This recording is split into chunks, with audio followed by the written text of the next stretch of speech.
Predictions in the comment section in the live chat right now for Cambodia versus Myanmar. Which draft do you guys like more? And man, let's get back into that impure rage topic, because for both these teams there's going to be 3 impure rages for each. Cambodia, it's on Lucas, Felix, and also Ra. For Myanmar, it's on Ken, Ruby DD, and Juno. It's a very interesting start, man, to the emblems as well. A lot of sustain and prolonged team fights definitely in mind with these impure rages. Maybe actually they want to stay in these lanes a bit longer, right? And run the king. I love the flex in the end. They already picked up the Roger, I believe, as a jungle early on, but then swapped it into the gold right after they see the Natan to give him more pressure to play with to try to bully Juno in lane. You know, I'm wondering if we'll see this still, where some of the gold lanes still prioritize the Sky Piercer, like even first item. I still want to know if that's actually the best case scenario for some of these matches, especially as they get, you know, a little more competitive in terms of these compositions, like this kind of composition. All right, we're going to take a little breather here, but this kind of composition for both teams is very well-rounded, because on one side for, of course, you know, Lucas, he has this Nolan pick. You can burst people down quite early, and whereas on the other side, your gold laner, and that's to be paired up with Roger. Roger actually scales up pretty well too quickly. This for, you know, Myanmar, how they want to deal with that. For Myanmar, it's definitely going to be a mid to late game that they're looking for, right? With their composition with the Farsa and the Natan already very early. Oh. This could be a first blood already. Vengeance going to be used by Felix, but he's going to be just fine. And now the response back to it. Ruby DD could be in trouble. This might be the first blood. Flicker on the defensive. Ooh. Now gets knocked back up. They re-engage. Ruby DD still going to be alive. Appraiser's Wrath comes dropping down, and now Justin, what a flicker forward to come in and get the kill. Ruby DD ends up going down in the exchange, and they're still on the hunt.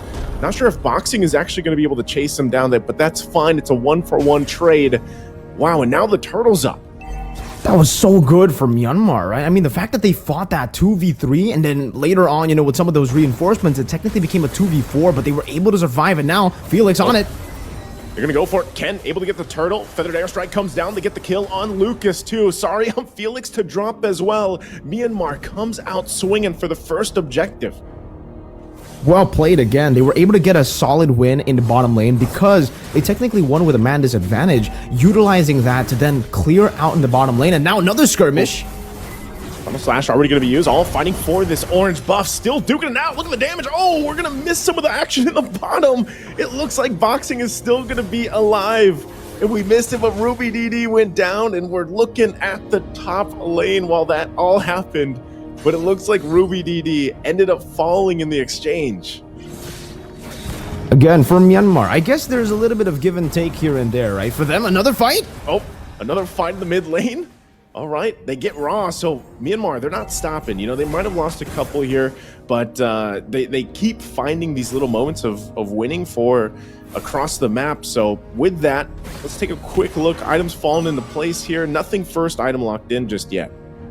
Yeah, this is quite concerning though, at least for the Nolan, right? For Lucas. The fact that he is on the same level as the Fredgen early on is not really a good look, because on the Nolan, you want to utilize that faster clear speed to try to bully the Fredgen in terms of at least XP. And even though, you know, they were able to get somewhat of some of these kills in the bottom lane, they weren't able to fully capitalize on it and punish Myanmar in that turtle take. They rushed it, they went for it, but it was stolen away eventually by Myanmar. And now Boxy.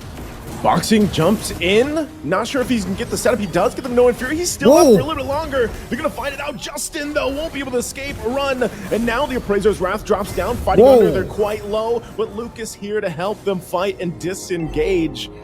I'm surprised Cambodia, no one drops from that. I don't even know how Boxing was actually able to survive that. Manoy and Fury plus the motivational roar, I guess, was enough. And now Ken could focus on Lucas. This could be another pickup they're looking for. Gets dragged back in as Lucas will now fall as the turtle spawns. That was already so good for Cambodia, the fact that they were able to get that dub, outplaying Myanmar. But in the end, Lucas staying in that bush, opening it up a bit too early, and now Ken has a massive advantage. It should be a free turtle to Myanmar, and he should be able to just retrieve this, and that's what he does. Ken going up again, a little bit of that skirmish happening, but I don't think they're going to really come in. Bottom lane, though. Oh, Run, gonna be in trouble. Yeah, that's the burst damage we were talking about. Justin now, like we were mentioning, a key player here for this lineup from Myanmar. And right now he's doing really good at just scaling up on this far side. The scaling is going to be very, very good for them. Again, for Myanmar, everything's going to plan because technically for them, it's all about just playing around this early to mid just by trading. As long as they stay even across the board against Cambodia, their composition will actually outscale. The fact that they're winning makes it even better for this Natan, for this Farsa. The Farsa early on already very, very good, especially right after level 4, but now it's going to be in that limbo state. If she can get a few more kills, actually, you know what? Justin's already on 3 kills, so this is already a snowballing Farsa. So coming into the 7th, 8 minute later when the third turtle spawns, Myanmar will have such a crazy amount of damage to play with, crazy amount of burst. And at this point, Juno might actually also participate in these skirmishes, because usually on the Natan, at least before the Holy Crystal, you really don't want the Natan to participate in the fights. But for Myanmar, I think most of their members are actually quite ahead, so they might actually be able to utilize this fully to go for these skirmishes, to force Juno to snowball even faster, because he's already on the way to the Starlium side. Right after he gets to Starlium side, it should still be okay. The best way would still be for him to go for, you know, the Holy Crystal before the fight. That would be the best power spike to play with. But hey, if your team's already winning this hard, going and finishing up that Starlium side straight into... Oh my god, that damage straight into the Holy Crystal would be great. But yeah, the Thunderbelt, we were talking about that maybe built up by the Fredrin, but it's Ruby Didi who builds it up first right into the Fury Hammer, so no War Axe, at least not now. And Ruby's going to be doing so much damage with that true damage on the Thunderbelt. Lucas, the fact that he's in the same level as Ken, again, is going to be concerning, because when it comes to the retreat battles, Ken has the last hit advantage, right? With that first skill straight into the retreat, you're very, very good on that combo. You should be able to utilize it to get that. And now turtle number 3 spawns in the game. Turtle 3, they're going to dance it off once again. I'm offended to find the pole. Now can they get the connection? Eternal Guard going to be dropped as well on top of them all. It's going to be the first one to fall as boxing goes down, and now they have to win the fight. A flicker from Justin, though, keeps them at bay. It's only a 1 down for Cambodia. Myanmar can just go ahead and get reset and healed up here. They're going to go ahead and probably start the turtle, but it looks like they call it off for now. Still have to be careful of some of the damage outload from Cambodia, but it looks like as they get in position, they'll check things out. And that's going to be, I mean, Run was able to really push down this turret. Not sure if he's able to get it just yet, but now they find themselves once again at this turtle to fight it out for. Zidez does not have the I'm offended combination, can't force the fight, and Boxy, he has that Minoan Fury, so they go ahead and try to feel this area out. Rudy DD waiting for this flicker final slash combination, gonna go in already. Flickers out himself on the defensive. So this is one time again for the turtle. Feathered airstrike drops down, and it's gonna go for the reset. They want Ken down. They jump in. Rudy DD goes in with a vengeance. Final slash to help him out. It's gonna be Boxy that falls. Eternal Guard gets dropped down. Ooh. And now still finding out he's still gonna be alive. He's on the run. Ken will go ahead and start up the turtle. It's just a disengage. Meanwhile, Juno pushing in. Zidez will finally fall, but I think Myanmar is happy with that. They get the objective, they get some kills, and everybody tries to make it back in time, but it looks like he stops them out. Sarium Felix gets the kill before eventually going down himself. What a fight for that last turtle. XP for XP, roamer for roamer, so technically it's a fair trade, but look at Myanmar, they were able to get the turtle, and again for Juno, that's a big kill now in his pockets, getting him to snowball even faster in the early game to get to that mid stage, to get to that Holy Crystal. It's going to be big for Myanmar. Cambodia, they get a trade off the board, finally at least getting a structure here, because for Myanmar, they were also able to get a mid lane turret, by the way, in that skirmish. So now the fact that Myanmar has a 3,000 gold lead with a composition that technically still scales mid to late is going to be very, very scary for Cambodia. I thought for sure around that turtle, you know, for Cambodia, they needed that win desperately, because their composition is still very, very reliant on a snowball in the early to mid game. And you can see it here from the Nolan already, a little bit of a change to that build path. From the Heptases, you usually see a little bit more damage, maybe with the Hunter Strike, but now he's kind of forced to go for the Melphic Roar. There's so many tanky members on Myanmar that can soak in that damage, and so he'll have to go for that penetration first, and maybe now he goes for a little bit more of just that base damage. Maybe a BOD even, if he feels confident, but it does seem like Boxy. Oh, whoa, Boxy gets caught out a little bit, tries to use that Minoan Fury, but will eventually get taken down. And like you mentioned, especially some of these there itemizations, you there's go. Juno.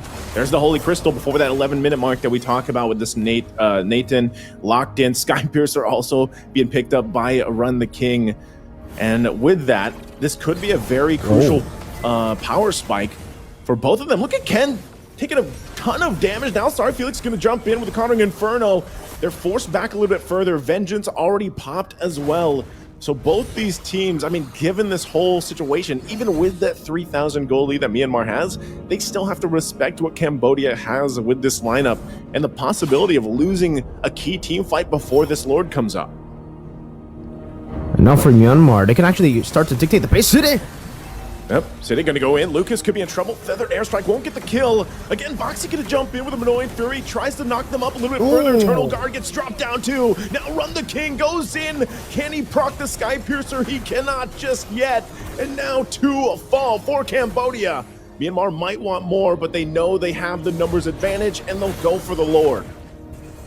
No Minotaur, no Vixana. Ra and Boxy have been taken down in that skirmish earlier. It was a very good re-engage for Boxy. I could definitely see what they were going for there, but the fact that Juno was just able to blink out with that entropy, really crisp, clean positioning from Juno to get himself out of that sticky spot and to outplay that situation. And you can definitely see from that skirmish alone, the burst damage that the Natan has. Yes, I said that right. Burst damage. When you get the Holy Crystal, that skill 1 will basically be burst, especially if you land both of it, with the entropy and the one that's coming out yourself, right? So Myanmar, overwhelming advantage now as we enter the 12th minute of the game, because they've already technically gotten to their mid stage at the 10th minute. That Holy Crystal that should be, you know, that should be actually acquired by the Natan around this minute, around the 12th minute, has been acquired at the 10th minute, so they were able to just dictate the pace, and now they can continuously siege down on Cambodia. And if they get all tier 2s, this is incredible value again. Conceal by Side, and it's only used to just zone them away. The turret splash should get rid of this Lord, and it does, but the fact that Myanmar have taken 2 tier 2s with the first Lord is already very valuable. Now, in the bottom lane, it does seem like Nolan, it seems like Lucas is going to be completely zoned away from their zone jungle, and whoa, Felix. Oh, gonna be in trouble. Flickers out. Eternal Guard gonna be dropped. Vengeance already popped, but it's not enough. As Sarion Felix gonna fall. Minoan Fury gets the knockup they're looking for, but they finally find Zidiz. But look at Ruby DD in the back. They'll punish Lucas as well as 3 fall for Cambodia, and Myanmar looking up for the 4th. Run the King can't run far enough. He gets stuck in between. Even that with the pounce will finally fall. It's only Ra left to his own devices. And Myanmar has a wave pushing up top and bottom. They're going to go ahead and knock on the base of Cambodia. We'll see if they possibly end the game here or if they have enough time to stall it out. First base turret will go down though. And it looks like that's all Myanmar can get for now. And that's another Holy Crystal. The fact that Myanmar have been only relying on that one Holy Crystal. Oh, the minion waves as well. Cambodia tunnel visioning on that bottom lane, trying to defend in the bottom lane and completely forgetting that the wave was also crashing up top. So those are 2 of the side lanes, and man, at least for Myanmar, that's even more value, right? For Cambodia, that's even more catastrophic. The fact that they only lost the bottom lane turret and they could have actually defended the top base turret would have been great for them, because again, the far lane will be that top lane. But again, the minion waves in the end was able to take that base turret down, so Myanmar will have that far lane control. And it does seem like even in the enemy jungle, they're just claiming territory here. Myanmar slowly but surely entering the jungle, trying to take everything away from Cambodia, suffocating them inside their own base and taking all of their gold, all their resources. Let's see if they go for the fight. Oh, they're just gonna take that. I mean, using all that for the purple buff, they don't want to give it over at all, you know, to Lucas, and they're gonna make him work for it. So this is very crucial for them as this Lord does come up in about 10 seconds from now. Cambodia still looks like they want to fight it out, even with this the way that things have been going, but actually they're going to force the fight. Ruby DD goes in with the final slash. There's the knockup from Boxy. They get multiple flickers out, knocked up into the air multiple times. It's Myanmar running for the hills. It's a double for Run, and they wants more. Goes under the turret, has to flicker out to avoid the feathered airstrike. Meanwhile, the waves are still pushing in on the top and the bottom as the base turrets are down, so they can't do the Lord just yet. But with 2 members down, Myanmar sets up around the Lord. Oh, that was a very unnecessary fight from Myanmar, man. The fact that they actually went in to go for the fight was interesting, right? Because again, they have the far lane, they have 2 side lanes pushing in towards Cambodia. They could have played that Lord dance way easier to actually go for the Lord, but they decided to go for the fight, and that's what we were talking about before the draft. Now Feather Airstrike. Oh, Feather Airstrike going to be dropped, and now once again, run on the hunt for Justin. We'll be able to find him just now. Juno, though, stalling, and now Ken. It's going to be a reset on the Lord. They have to back off, but there's the Sky Piercer. The big numbers come out as it assassinates Ken. And now Cambodia has flipped it around. They'll get this Lord. Ruby DD trying to keep them at bay, trying to stall it out the best he can. Final slash on Felix. And now Juno's there to join the fight. Vengeance won't be enough. And they get the kill, but Cambodia gets the objective. Cambodia get the enhanced Lord, and this should buy them a little bit more time to play with, especially now that the Lord is going to be crashing down towards Myanmar's tier 2. But if we take a look at the items, Juno actually already has a Divine Glaive and the Blood Wings too, so with the Farsa, with the Natan, this should still be a very easy defense to pull off from Myanmar unless they go for a fight again. That's quite a bit unnecessary, right? As long as they play with their tier 2s, it should still be a very easy clear. And so far, as you can see from the mid lane, those enhanced minions stand no chance up against the clearing force of a Natan plus a Farsa. Now rotating down below, maybe even going to deny the Lord to charge in, but that's something that they were unable to do, and the Lord will still be able to charge in, maybe even getting this turret with one last hit. No. Okay, they barely saved that turret in the bottom lane, and now they're just going to be cycling back and forth to mid and to bottom to clear out these other waves. That actually ends up still with Myanmar getting a bit more value with that Lord advantage. Still though, for Myanmar, they had the 2 side lanes. There was no real reason for them to take the fight, but it is that Myanmar style that we were talking about before the drafts, right? They are risk takers. They want to get the game as fast as possible, even with a composition like this. So I definitely I can understand why they went for that skirmish, even though it was unnecessary. It could have maybe ended with an earlier game with their composition already snowballing, but Ruby DD's got to respect this. Oh, Ruby DD does have the immortality, so it's going to... Oh, Zidays goes in with the flicker. Couldn't find the offended that he was looking for, and now they're going to have to back off from that big ultimate's already expended. Juno also using the entropy, so they're just going to have to reset. Cambodia knows it. They have everything pretty much online at this point that they need to force a fight. Zidez, though, half health now, has to run the king on the chase. Now they respond under the tier 2 turret. Eternal Guard drop there. Appraiser's Wrath will not be enough to get Boxy. Rudy DD once again has the immortality. It's going to go ahead and pop and reset. He flickers out defensively. Back and forth between the 2 teams, really just kind of getting these ultimates out. But the one advantage for Myanmar right now is the base turrets in the base. 2 of them are down for Cambodia.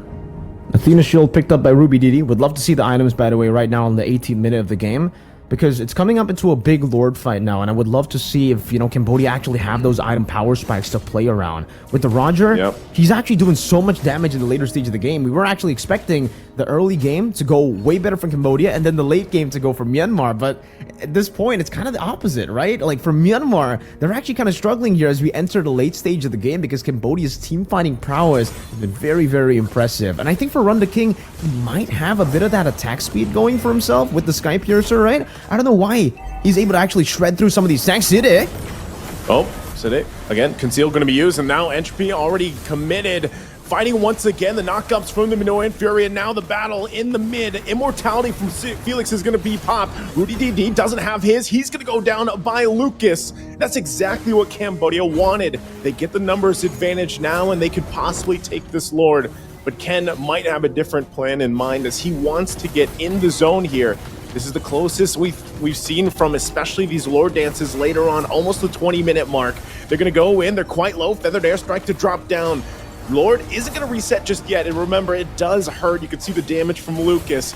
Now Zedez once again jumps in, goes in with I'm Offended. They pop the immortality. Run goes on the hunt again. Zedez gets the immortality popped, and now Felix looking for the kill, but Ken gets the Lord in the exchange. His immortality is going to be popped as he gets assassinated from Run the King. But it looks like Myanmar on the hunt. Justin on the chase with the Wings by Wings goes on with a Feathered Airstrike. Will be able to pop the immortality, but can't get Lucas. And now forced to the base. They only left with a third of the health on the base left, but Myanmar will go ahead and reset with the Lord. What a crazy skirmish to end things here in that Lord fight, man. Oh my god, for Cambodia, it looked so good for them. Able to get one member right before the Lord even spawned, and Ruby DD was taken out, and they were able to isolate Ruby DD so well, using the cycle of cooldowns from the side of Myanmar to punish them instead, right? When Justin and Juno used the entropy and the feather airstrike, that's the window of opportunity for Cambodia. And unfortunately for Cambodia though, even with that man advantage, even with the team fighting advantage, Ken is just him. He walks in, gets the red tree, and now they have an evolved Lord to play with.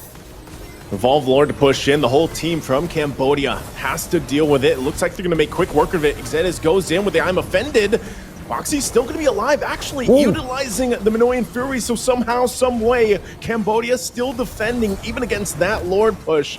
But this will be that last turret in the base going down, and now Myanmar looks to possibly cap out the game here. Half health on the base, so it's up to Cambodia to play the defense. Juno going to jump in with entropy run, trying to keep them at bay as well. Doesn't want to commit the Lycan pounce just yet, but to clear the minions, and it looks like, so far, Cambodia holds on defensively. Oh, Cambodia still with a great defense. They were able to just cycle through those waves back and forth again, staggering those waves. But unfortunately, they will have to, give away at least one turret there. There's no way that base turret would actually survive in that crazy siege that Myanmar was planning out. And now we get to see the items, by the way, for the anti-cuirass and the blade armor. It's already built up by Ken, so at least now we understand why he's so tanky. But looking back at the Roger, looking back at Run, it's actually just a normal build, right? He's utilizing the Windtalker with the Endless Battle right into that Sky Piercer, so utilizing a whole lot of penetration, base damage, and utility. Technically in his kit, yeah, it's still with that movement speed with the Windtalker, and the additional true damage you deal on that Endless Battle to shred through some of these tanks. And already Myanmar are looking to go for perhaps an ambush here, all around. But for... Oh, Ra actually also picks up a Holy Crystal. Those Eternal Guards that have been very big for Cambodia, they could actually now start bursting people down from Myanmar with that Holy Crystal. Myanmar is going to be very careful as to how that Eternal Guard gets used up and to Ra's positioning. Because so far, Ra has been actually playing these team fights so well. Never really being fully targeted or taken down or even low in these skirmishes up until, when Myanmar makes it messy. But it's kind of weird because for Myanmar at least, they want to play it front to back. They want to play it as clean as they can in these team fights. And it's Cambodia who actually want to look for messy team fights. If Lucas, Felix, and Run could actually flank to the back, or if they could fight a massive re-engage, that would be great. I'm offended. Yeah, I'm offended already going to be expended. So once again, Myanmar, how do they play this out?